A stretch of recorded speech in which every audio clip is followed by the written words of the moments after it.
বর্তমান সময়ে delegated legislation desirable কিনা এই প্রশ্নটাই অপ্রাসঙ্গিক। তার চেয়ে বরং কী ধরনের নিয়ন্ত্রণ এবং নিরাপত্তা ব্যবস্থার দরকার এই ঠিকঠাক ফাংশন করার জন্য সেটা নিয়ে ভাবা উচিত। ডেলিগেটেড লেজিসলেশনের উপরে কন্ট্রোল মূলত তিন ভাগে ভাগ করা যায়। প্রথমত জুডিশিয়াল কন্ট্রোল, দ্বিতীয়ত লেজিসলেটিভ কন্ট্রোল এবং তৃতীয়ত আদার্স কন্ট্রোল। জুডিশিয়াল কন্ট্রোল এটাই ডেলিগেটেড লেজিসলেশনের উপরে সবচেয়ে important form of control. Delegated legislation judicial রিভিউর আওতাধীন। কোর্ট দুইটা পরীক্ষার মাধ্যমে ডেলিগেটেড লেজিসলেশনের ভ্যালিডিটি ডিসাইড করতে পারে। প্রথমত সাবস্ট্যান্টিভ আল্ট্রাভাইরাস এবং দ্বিতীয়ত প্রসিডিউরাল আল্ট্রাভাইরাস। যখন কোনো অথরিটি বিয়ন্ড দ্য পাওয়ার কিছু একটা করে তখন ওই একটা আল্ট্রাভাইরাস হয়। এই আল্ট্রাভাইরাসকে সাবস্ট্যান্টিভ আল্ট্রাভাইরাস বলে। ডেলিগেটেড লেজিসলেশন যেসব ক্ষেত্রে সাবস্ট্যান্টিভ আল্ট্রাভাইরাস গ্রাউন্ডে চ্যালেঞ্জ করা যাইতে পারে এইগুলোর মধ্যে হইতেছে হোয়ার প্যারেন্ট অ্যাক্ট ইজ আনকনস্টিটিউশনাল, মানে যেই অ্যাক্টের উপর ভিত্তি করে ডেলিগেটেড লেজিসলেশন তৈরি করা হয়েছে ওইটি অসাংবিধানিক। হোয়ার ডেলিগেটেড লেজিসলেশন ইজ আনকনস্টিটিউশনাল। যখন প্যারেন্ট অ্যাক্ট আনকনস্টিটিউশনাল হয়, মানে যেই অ্যাক্টের উপর ভিত্তি করে পরবর্তী সময় ডেলিগেটেড লেজিসলেশন তৈরি করা হবে সেই প্যারেন্ট অ্যাক্টটাই যখন অসাংবিধানিক হয় তখন সেইটা সাবস্ট্যান্টিভ আল্ট্রাভাইরাস হিসেবে গণ্য করা হবে। এরপরে দ্বিতীয় গ্রাউন্ড হচ্ছে যখন এই যে ডেলিগেটেড লেজিসলেশন এটা আনকনস্টিটিউশনাল হয়। ধরা যাক কোনো একটা প্যারেন্ট অ্যাক্ট সেটা কনস্টিটিউশনাল, আল্ট্রাভাইরাস না, ইন্ট্রাভাইরাস, কিন্তু তার উপর ভিত্তি করে যদি নতুন একটা ডেলিগেটেড লেজিসলেশন তৈরি করা হয় এবং সেটা যদি অসাংবিধানিক হয় তাইলে সেটাও সাবস্ট্যান্টিভ আল্ট্রাভাইরাসের একটা গ্রাউন্ড হবে।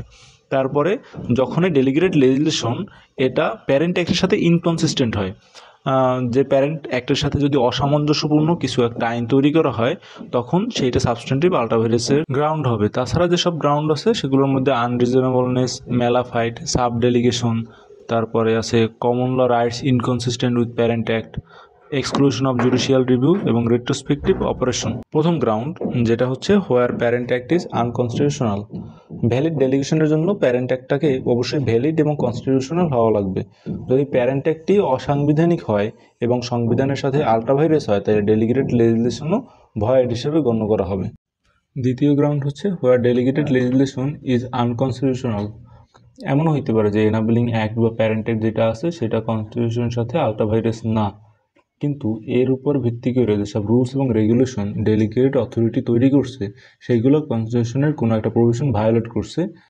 Narendra Kumar versus union of India কেসে সুপ্রিম কোর্ট বলছিল যে এনাবেলিং অ্যাক্ট যদি ইন্টারভাইরাস হয়ও বা সাংবিধানিক হয়ও তারপরেও ডেলিগেটেড লেজিসলেশনের সাংবিধানিকতা নিয়ে প্রশ্ন তোলা যাবে, কেননা আইন কখনো কোনো একটা কিছু অসাংবিধানিক হওয়ার পরেও অথরাইজ করতে পারে না। আরেকটা কেস আছে হিম্মতলাল কেশা ভার্সেস কমিশনার অফ পুলিশ। এখানে সুপ্রিম কোর্ট বলছিল যে বোম্বাই পুলিশ অ্যাক্ট 1951-এর আন্ডারে ফ্রেমড হওয়া রুল 7 ইন্ডিয়ান কনস্টিটিউশনের আর্টিকেল 19 ভায়োলেট করছে। বোম্বাই পুলিশ অ্যাক্টের সেকশন 33 কমিশনার অফ পুলিশকে অ্যাসেম্বলি এবং জনসভা সংক্রান্ত ব্যাপারে এর কর্মপদ্ধতি এবং সময় এইসব সংক্রান্ত রুল বানানোর ক্ষমতা দিছে। আর রুল 7-এ বলা আছে যে কোনো ধরনের কোনো পাবলিক মিটিং কমিশনারের প্রিভিয়াস পারমিশন ছাড়া হতে পারবে না, যেইটা সম্পূর্ণভাবে কনস্টিটিউশনের সাথে আল্ট্রাভাইরাস হিসেবে দেখানো হয়েছে এই গ্রাউন্ডে যে একজন অ্যাডমিনিস্ট্রেটিভ এজেন্সি বা অ্যাডমিনিস্ট্রেটিভ অথরিটির উপর এতখানি ডিসক্রিশনারি পাওয়ার ভেস্টেড করা কোনোভাবেই সাংবিধানিক না। আর একজন পুলিশ কমিশনারের কাছ থেকে কোনো একটা জনসভা করার জন্য অনুমতি পাওয়া বা না পাওয়া এই বিষয়টা সম্পূর্ণভাবে ফ্রিডম অফ এক্সপ্রেশন এক্সারসাইজ করার ক্ষেত্রে একটা আনরিজনেবল রেস্ট্রিকশন হিসেবে কাজ করবে।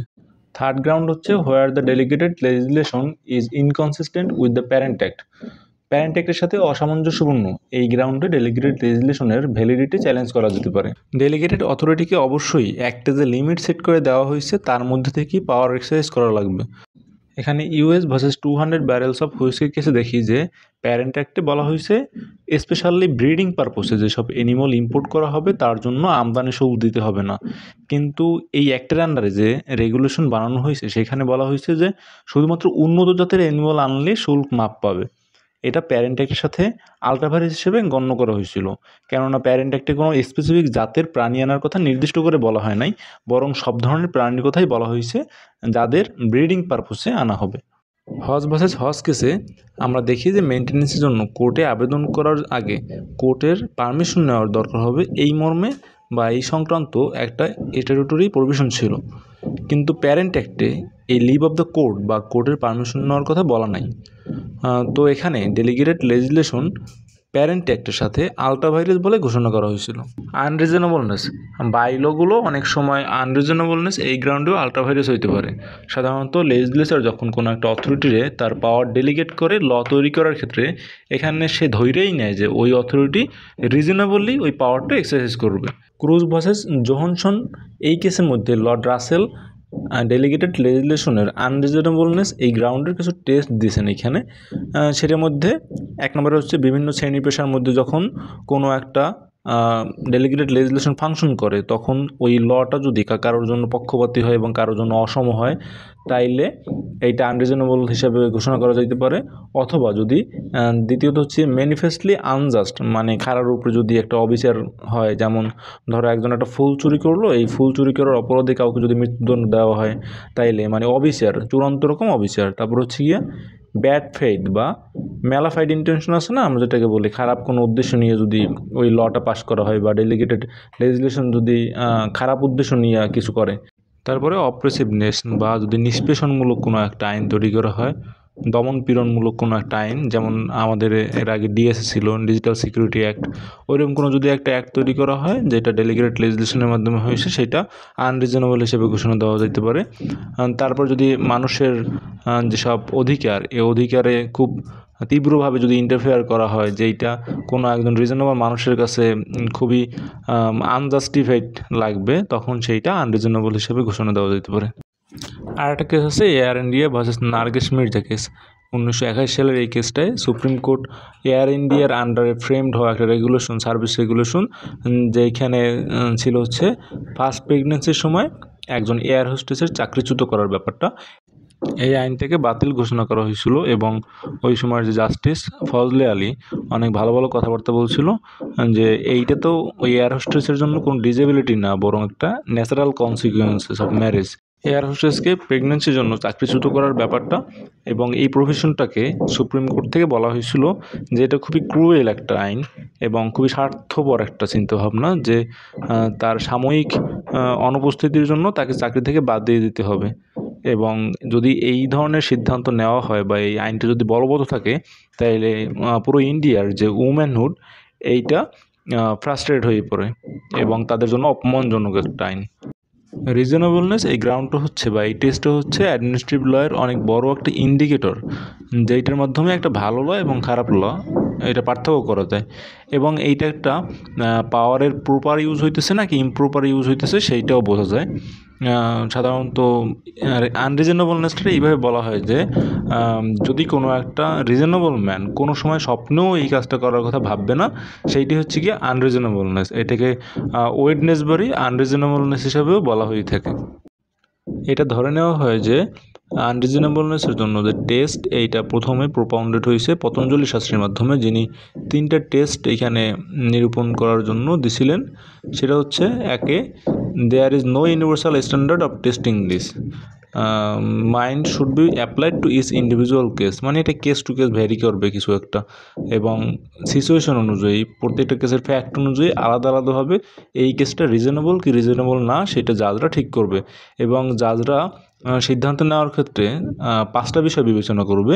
সেটা হচ্ছে the nature of the right alleged to have been infringed, যেই ধরনের রাইট ভায়োলেট হয়েছে বলে মনে করা হয় বা অভিযোগ আনা হয় তার প্রকৃতি, তারপর underlying purpose of the restriction imposed, যেই ধরনের রেস্ট্রিকশন ইম্পোজ করা হয়েছে তার পারপোজটা কী মূলত, এবং the extent and urgency of the evil sought to be remedied, ওই ধরনের রেস্ট্রিকশন কতখানি জরুরি ছিল ওই সময়ের জন্য এবং কী ধরনের সমস্যা থেকে উত্তরণের জন্য এই ধরনের রেস্ট্রিকশন দেওয়া হয়েছে, এগুলো দেখবেন জাজ সাহেব। আর একটা দেখবেন সেটা হচ্ছে দ্য ডিসপ্রপোর্শন অফ দ্য ইম্পোজিশন, যেই ধরনের রেস্ট্রিকশন ইম্পোজ করা হয়েছে সেইটা কতখানি ডিসপ্রপোর্শনেটলি হয়েছে, যেমন কতখানি অসঙ্গতি আছে, যে দেখা যায় যে একটা ফুল চুরির অপরাধে মৃত্যুদণ্ড দেওয়া হয়েছে টাইপের ব্যাপার আছে কি না। এরপরে দেখবেন the prevailing condition at the time, ওই সময়কার পরিবেশ পরিস্থিতি সব কিছু। এই ফ্যাক্টরগুলো বিবেচনায় নিয়ে একজন জজ সাহেব তার নিজের প্রজ্ঞা, বুদ্ধি, বিবেচনা এবং রেসপন্সিবিলিটি থেকে কোনো একটা সিদ্ধান্ত দিবেন। মেলাফাইড, অ্যাডমিনিস্ট্রেটিভ ল মেকিং বা ডেলিগেটেড লেজিসলেশন এইটা ম্যালাফাইড গ্রাউন্ডেও চ্যালেঞ্জ হইতে পারে। যখন মনে করা হয় যে কোনো একটা খারাপ ইন্টেনশন নিয়ে একটা কাজ করা হয়েছে বা ডেলিগেটেড লেজিসলেশন ফাংশন করতেছে খারাপ ইন্টেনশন নিয়ে, তখন সেটা ম্যালাফাইড হিসেবে গণ্য করা হয় এবং এই গ্রাউন্ডে ওই ডেলিগেটেড লেজিসলেশনকে চ্যালেঞ্জ করা যেতে পারে। একটা কেস আছে ক্রুজ ভার্সেস জনসন। এই কেসে বাইল তৈরি করার অথরিটি নিয়ে একজন লোক আইন করছে যে তার বাড়ির 50 ইয়ার্ডের মধ্যে কেউ কোনো ধরনের কোনো বাদ্যবাজনা বাজাইতে পারবে না, সে যেখানে থাকে। তো এইটা ব্যাড ফেইথের গ্রাউন্ডে আলট্রাভাইরাস হিসেবে গণ্য করা হয়েছিল। স্যার আরেকটা কেস দেখতে বলে, সেটা হচ্ছে শফিউদ্দিন ভার্সেস বাংলাদেশ কেস 1998 সালে। দেখার কোনো দরকার নাই, হুদয় কেস রেফারেন্স দিয়ে দিলেই হবে না। Common law rights inconsistent with parent act. অনেক সময় অ্যাডমিনিস্ট্রেটিভ রুলস বা রেগুলেশন এগুলো চ্যালেঞ্জ করা যেতে পারে এই গ্রাউন্ডে যে এটা একজন প্রাইভেট সিটিজেনের কমন ল রাইটে আরবিট্রারি ইন্টারফেয়ার করছে। যেমন একটা কেস আছে Shafiq Ali versus state of Maharashtra. এই কেসের মাধ্যমে দেখা যাচ্ছে যে একটা রেগুলেশন পাস করা হয়েছিল যেখানে বলা হয়েছে যে সব হেডমাস্টাররা তাদের স্কুলের যত এসএসসি পরীক্ষার্থী আছে সবার ফর্ম এডুকেশন বোর্ডের কাছে পাঠাইবে, সেইটা তাদের ওই বছরের রেজাল্ট যেরকম হোক না কেন। তো এইটা পরবর্তী সময় আলট্রাভাইরাস হিসেবে ঘোষণা করা হয়েছিল, কেননা হেডমাস্টারদের একটা কমন ল রাইট আছে যে তারা শুধুমাত্র যেই সব ছেলেদের রেজাল্ট বা যেসব মেয়েদের রেজাল্ট স্যাটিসফ্যাক্টরি তাদেরই ফর্ম এডুকেশন বোর্ডের কাছে পাঠাইতে পারবে। এরকমই আরেকটা কেস আছে চেস্টার ভার্সেস বেটসন। এই কেসে বলা হয়েছিল যে ওয়ার রিলেটেড ম্যাটেরিয়াল যারা বানায় বা এই ধরনের ম্যানুফ্যাকচার কোম্পানিতে বা ফ্যাক্টরিতে যেসব ওয়ার্কম্যান চাকরি করতো তাদের কাছ থেকে তাদের পজিশনে থাকা কোনো বাড়ি রিকভার করা যাবে না, এবং যদি রিকভার করার জন্য কোনো লিগ্যাল প্রসিডিংস নেওয়া হয় তাইলে তার জন্য পেনাল্টির ব্যবস্থা করা হয়েছে, তার জন্য শাস্তি পাবে, তারা ফাইন দিতে হবে। তো কোর্ট এইটা আলট্রাভাইরাস হিসেবে ঘোষণা করছে, কারণ একটা প্রাইভেট সিটিজেনের তো রাইট আছে যে নিজের যে বাড়ি নিজের মালিকানায় রাখার বা অন্যের পজিশনে যদি থাকে তাইলে সেটা রিকভার করার। সাব ডেলিগেশন সাধারণত একটা ডক্ট্রিন আছে যে ডেলিগেশন নো প্রোটেস্ট ডেলিগারে, যে সাব ডেলিগেশন আবার ডেলিগেট করা যাবে না। কিন্তু যদি প্যারেন্ট অ্যাক্ট এইটা অথরাইজ করে যে ডেলিগেটেড লেজিসলেশনও ডেলিগেট করা যাইতে পারে তাইলে ইটস ওকে। এবং প্যারেন্ট অ্যাক্ট অনেক সময় ঠিক করে দেয় যে অমুক র্যাঙ্কের অফিসার পর্যন্ত এটা যাইতে পারবে, তার নিচের কেউ এটা করতে পারবে না। যেমন উপসচিবের নিচের র্যাঙ্কের কোনো অফিসার এই কাজটা করতে পারবে না, তাইলে সেই ক্ষেত্রে ওই মানে ওই র্যাঙ্কের নিচের কেউই এটা করতে পারবে না। ওই র্যাঙ্কের উপরে যদি কাউকে দায়িত্বটা দেওয়া হয়, কারোর উপর যদি আবার ডেলিগেট করা হয় তাইলেও সেটা মানা যেতে পারে। আলট্রাভাইরাসের ইফেক্ট কী? যদি কোনো একটা সাবঅর্ডিনেট লেজিসলেশন কোর্ট কর্তৃক আলট্রাভাইরাস ঘোষণা করা হয় তাইলে এটা নাল এবং ভয়েড হয়ে যায়, এবং এটা এইরকমই ধরে নেওয়া হয় যে এই ধরনের কোনো রুল বা রেগুলেশনের কোনো সময় কোনো অস্তিত্ব ছিল না। তো এইটা স্টপ বিল হিসেবে কাজ করবে না, যেহেতু একবার আইন হিসেবে ঘোষণা করা হয়ে গেছে, তো এই আইনের অধীনে যা যা কিছু করা হয়েছে ঠিক আছে বা এরকমের। এক্সাম্পল হিসেবে bar council of India versus Surajit Singh এই কেসটাকে দেওয়া যেতে পারে। এই তো গেলো সাবস্ট্যান্টিভ আলট্রাভাইরাস। এবার আসি প্রসিডিউরাল আলট্রাভাইরাসে। প্রসিডিউরাল আলট্রাভাইরাসে হয় কি, যখন কোনো একটা সাবঅর্ডিনেট লেজিসলেশন যেসব নির্দিষ্ট করে দেওয়া প্রসিডিউরাল রিকোয়ারমেন্ট মেনটেন করতে ব্যর্থ হয় তখন সেটাকে প্রসিডিউরাল আলট্রাভাইরাস বলা হয়। পার্লামেন্ট অনেক সময় ঠিক করে দিতে পারে যে এই প্রসিডিউর মেনটেন করে একটা ল ফ্রেম করা হইবে অথবা রুলস রেগুলেশন বাইলস এগুলো বানানো হইবে। উদাহরণস্বরূপ বলা যায় যে কোনো একটা পার্টিকুলার বডি অথবা কোনো একজন ব্যক্তির সাথে আলোচনা করে এই ধরনের রুলস ড্রাফট করা লাগবে, বা পাবলিকেশনের জন্য কিছু নিয়মকানুন সেট করে দিতে পারে যে এগুলো আগে পার্লামেন্টের সামনে উপস্থাপিত হতে হবে। তো যদি এই ধরনের কোনো ম্যান্ডেটরি প্রভিশন থাকে তাইলে ওইটা অবশ্যই মেনটেন করতে হবে। ওইটা মেনটেন না করলে এই যে অ্যাক্ট বা রুলস রেগুলেশন এগুলো ভয়েড ঘোষণা করা হবে। আর যদি মানে ডিরেক্টরি প্রভিশন থাকে যে পরামর্শমূলক যে এটা করলে ভালো হবে, ওইটা ম্যান্ডেটরি না হইলে তখন ওইটা আর কি সাবঅর্ডিনেট লেজিসলেশন বা ডেলিগেটেড লেজিসলেশন ওইটা ফেল করবে না একেবারে। দুইটা প্রসিডিউরাল রিকোয়ারমেন্ট আছে, একটা হচ্ছে পাবলিকেশন আর দুই হচ্ছে কনসালটেশন। পাবলিকেশন সাধারণত এটা একটা ফান্ডামেন্টাল প্রিন্সিপাল যে ignorance of law is no excuse, কিন্তু আর একটা ভিউ আছে যে পাবলিককে অবশ্যই এই আইনের অ্যাক্সেস দিতে হবে এবং তাদেরকে আইন জানার একটা অপরচুনিটি দিতে হবে।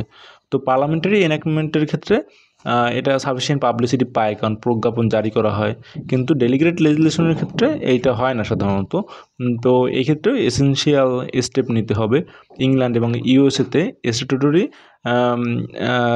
যে ল আছে সেইগুলো পাবলিকেশন বা প্রজ্ঞাপন জারি করার মাধ্যমে পাবলিক করা, এটা ম্যান্ডেটরি প্রভিশন। কিন্তু এখানে তোমার ডেলিগেটেড লেজিসলেশনের পাবলিকেশন নিয়ে কোনো ধরনের কোনো প্রভিশন নাই।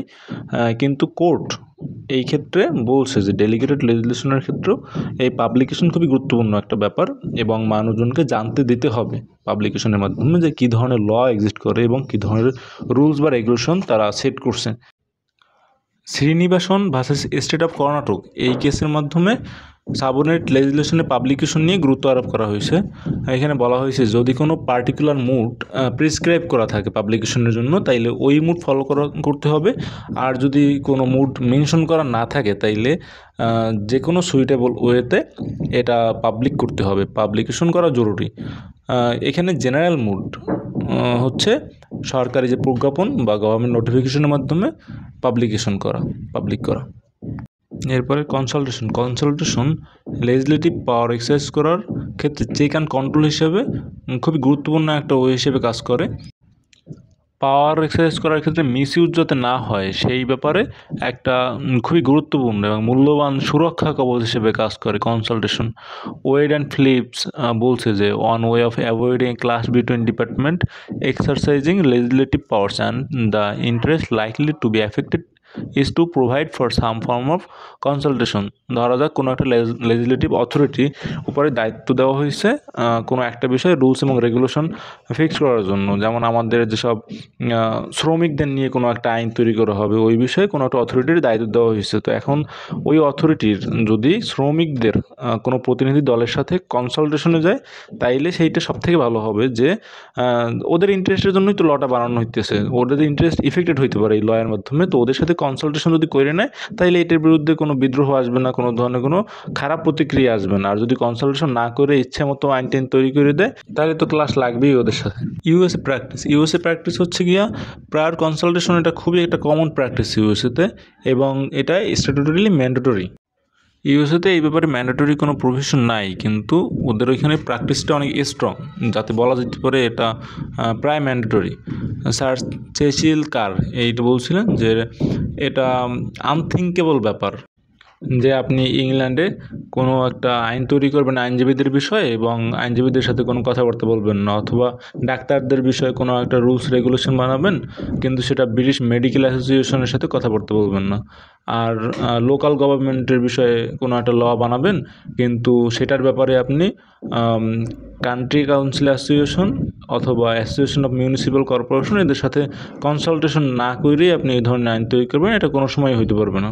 শিনফিল্ড ভার্সেস লন্ডন ট্রান্সপোর্ট এক্সিকিউটিভ এই কেসে বলা হয়েছিল যে যখন কোনো একটা ক্ষেত্রে স্ট্যাটুট থেকে কারোর সাথে কনসালটেশনের জন্য রিকোয়ারমেন্ট সেট করে দেওয়া হয়, এবং সেখানে যদি এইটা mandatory procedural requirement of consultation bridge করা হয়, বা ওরা যদি ওই কনসালটেশন না করেই কোনো একটা ল তৈরি করে বা কোনো একটা কাজ করে, তাইলে ওই সাবঅর্ডিনেট লেজিসলেশন যেটা বানানো হবে সেইটা ইনভ্যালিড এবং ভয়েড হিসেবে ঘোষণা দেওয়া হবে। ইন্ডিয়াতেও কনসালটেশনের বিষয়ে কোনো স্পেসিফিক রুলস নাই, কিন্তু অনেক সময় ঠিক করে দেওয়া থাকে প্যারেন্ট অ্যাক্ট থেকে যে এটার জন্য কনসালটেশনের দরকার আছে আর দরকার নাই। Ibrahim versus regional transport authority এই কেসে দেখা গেছিলো যে মিউনিসিপ্যালিটির সাথে আলাপ করে তারপর বাসের রুট ফিক্স করা লাগছিল। তো সুপ্রিম কোর্ট থেকে বলছিল এটা ডিরেক্টরি একটা ব্যাপার, এটা কোনো ম্যান্ডেটরি না।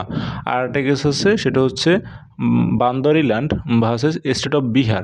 এখানে সুপ্রিম কোর্ট বলছিল যে মাইন্স অ্যাক্টের আন্ডারে যে প্রভিশন আছে ওইটা মাইনিং বোর্ডের সাথে কনসাল্ট করে নিয়ে তারপর সেন্ট্রাল গভর্নমেন্টকে কোনো একটা রেগুলেশন ফ্রেম করতে হবে, এইটা ম্যান্ডেটরি, এটা কোনো ডিরেক্টরি কনসালটেশন অর্ডার ছিল না।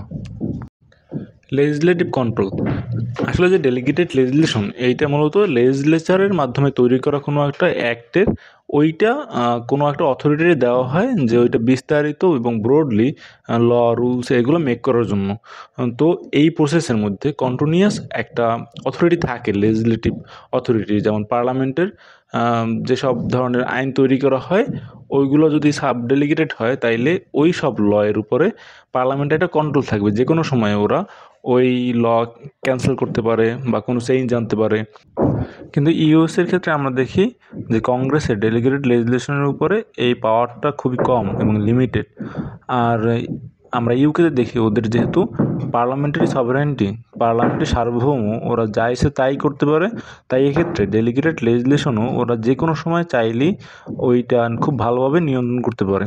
বাংলাদেশের ক্ষেত্রে যেহেতু আমাদের এক্সিকিউটিভ পার্লামেন্টের কাছে রেসপন্সিবল, সেহেতু সবসময় অ্যাডমিনিস্ট্রেটিভ রুল মেকিংয়ের উপরে পার্লামেন্টের একটা কন্ট্রোল থাকে। ডিরেক্ট কন্ট্রোল সাধারণত পার্লামেন্টে যেসব প্রসিডিউর ঘটে থাকে, যেমন ডিবেট অন অ্যাক্ট, তারপর question and notice, moving resolution and notice, vote on grant, private members bill, তারপরে সিং মডিফিকেশন ইন দ্য প্যারেন্ট অ্যাক্টে কোনো চেঞ্জ আনার মাধ্যমে ডিরেক্ট কন্ট্রোল করতে পারে। এটাও লেজিসলেটিভ কন্ট্রোলের একটা অংশই আমার মনে হয়। কথা হচ্ছে যে পার্লামেন্টারি কন্ট্রোল এটা সাফিসিয়েন্ট কিনা। সাধারণত সময়ের সাথে সাথে এখন বর্তমান অবস্থায় দেখা যায় যে পার্লামেন্টারি কন্ট্রোল অ্যাডমিনিস্ট্রেটিভ রুল মেকিংয়ের ক্ষেত্রে আস্তে আস্তে দুর্বল হয়ে পড়ছে।